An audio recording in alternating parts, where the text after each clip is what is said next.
Praise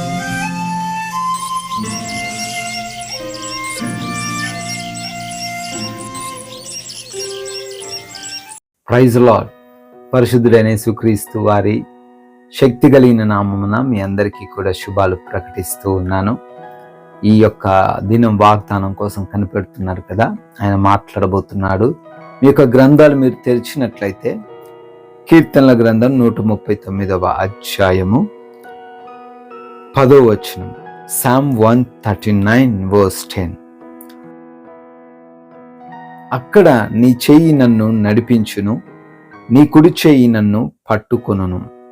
even there your hand shall lead me and your right hand shall hold me. ప్రియమైన సహోదరి సహోదరులారా, దావీదు భక్తుడు రాస్తున్న ఈ కీర్తనలో చాలా ప్రాముఖ్యమైన విషయాన్ని ఈరోజు జ్ఞాపకం చేస్తూ ఉన్నారు. ఏంటండి ఆ ప్రాముఖ్యమైన విషయం అంటే, ఈవెన్ దో నువ్వు ఒకవేళ సముద్రపు అగాధంలోకి పోయినా కానీ అక్కడ కూడా దేవుడు ఏం చేస్తాడట, నడిపిస్తాను, అక్కడ కూడా నేను నిన్ను రక్షిస్తాను, తన యొక్క కుడి హస్తంతో కాపాడుతాను అనే మాటను ఈరోజు మనకి దేవుడు జ్ఞాపకం చేస్తున్నాడు. ప్రారంభపు వచనాల్లో చూస్తే ఆయనకు మనం మరుగు అయి లేము అనే మాటను రాస్తూ వస్తున్నాడు. అంటే మనం ఎక్కడున్నా, మనల్ని ఎటువంటి బంధకాల్లో శత్రువు నలగొడుతున్నా, ఎటువంటి సమస్యల్లో మనం ఇరుక్కున్నా, ఎటువంటి అగాధంలోకి మనం కూపంలోకి వెళ్ళిపోయినా మనల్ని మన దేవుడు చాలా తేటగా చూస్తూ ఉన్నాడు. ఎక్కడ ఉన్నా అక్కడ తన యొక్క హస్తం మనకి తోడుగా ఉంటుంది అనే మాటను మనం ఈరోజు చూడొచ్చు. హల్లెలూయా.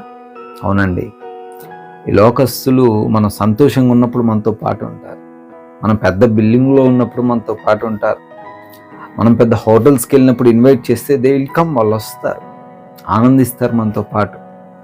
అదే నువ్వు కష్టాల్లో ఉంటే, అదే నువ్వు కొలిమిలో ఉంటే, అదే నువ్వు బాధల్లో ఉంటే, అదే నువ్వు భయంకరమైన స్థితిని ఎదుర్కొంటుంటే వచ్చి కంపెనీ ఇస్తావా, నాతో పాటు ఉంటావా అంటే ఏమంటారండి, నీతో పాటు నేను కూడా ఆ సమస్యలో ఇరుక్కోవాలా అంటారు.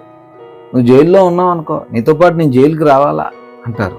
కానీ యేసయ్య అంటున్నాడు, వేర్ యు ఆర్, నువ్వు ఎక్కడైతే ఉంటావో అక్కడ నేనేం చేస్తాను, కాపాడుతూనే ఉంటాను, అక్కడ కూడా నీ చెయ్యి నన్ను నడిపిస్తుందయ్యా యేసయ్య అని దావీదు భక్తుడు అంటున్నాడండి. హల్లెలూయా. ఈరోజు నువ్వు ఏ ప్రాంతంలో ఉన్నావో నాకు తెలియదు, ఎటువంటి బంధకాల్లో చిక్కుపడ్డావో నాకు తెలియదు, ఎటువంటి సమస్య నిన్ను వేధిస్తుందో తెలియదు, నువ్వు మరుగైపోయి ఉన్నావు, దేవుడు నన్ను చూడట్లేదు, దేవుడు నా స్వరాన్ని వినట్లేదు, దేవుని సహాయం నాకు లేదు అనే ఆలోచనతో ఉన్నావేమో. దేవుడు జ్ఞాపకం చేస్తున్నాడు, తల్లి సహోదరుడా, ఆయన నిన్ను నడిపిస్తున్నాడు. ఎటువంటి సమస్యల్లో, ఎటువంటి భయంకరమైన శోధనలో నీవు ఉన్నప్పటికీ ప్రభువైన యేసుక్రీస్తు వారు నిన్ను నడిపిస్తూ ఉన్నారు. ఆయన కుడి హస్తం నిన్ను నడిపిస్తుంది. భయపడకు, ధైర్యంగా ఉండు. నువ్వు ఒక్కడివే కాదు, నువ్వు ఒక్కదానివే కాదు, you are not alone anymore. నువ్వు ఒంటరిగా అస్సలే కాదు. దేవుడు సహాయం నీకుంది, ఆయన నిన్ను నడిపిస్తాడు, నిన్ను రక్షిస్తాడు. ప్రార్థించుకుందాం. జీవం కలిగిన తండ్రి, వందనాలు నాయన.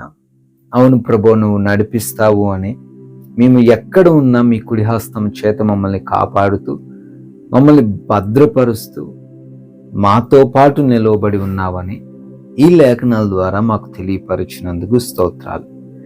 ఈ యొక్క ప్రార్థనలో ఏకీభవిస్తున్న ప్రతి బిడ్డను కూడా జ్ఞాపకం చేసుకుంటూ ఉన్నాము. వారందరినీ కూడా దీవించండి తండ్రి, ఆశీర్వదించండి. మంచి ఆరోగ్యమును, మంచి శక్తిని, బలమును వారికి దయచేయండి. ఆర్థికంగా ఈరోజు సమస్యలు ఎదుర్కొనకుండా కృప చూపించండి. అయా, బిడ్డలు మనశ్శాంతిని కోల్పోయి ఉన్న పరిస్థితుల్లో ఉంటుండగా సమాధానంతో వారిని నింపండి తండ్రి. కుటుంబంలోని భయంకరమైన శోధల నుంచి కూడా బిడ్డలకు విడుదల దయచేయండి. ఎస్ లార్డ్, ఈ రోజున ప్రాముఖ్యంగా మా పనులు, మా ప్రయత్నాలు, మా కార్యాలను అన్నిటిని కూడా సఫలపరిచి మీరే మా ద్వారా మహిమ పొందుకోమని యేసుక్రీస్తు వారి నమ్మకమైన నామమున ఈ ప్రార్థన అడిగి వేడుకుంటున్నాం తండ్రి. ఆమెన్, ఆమెన్, ఆమెన్. May God bless you all. దేవుడు మీ అందరినీ కూడా దీవించి ఆశీర్వదించి కాచి కాపాడునుగాక. May God bless our India.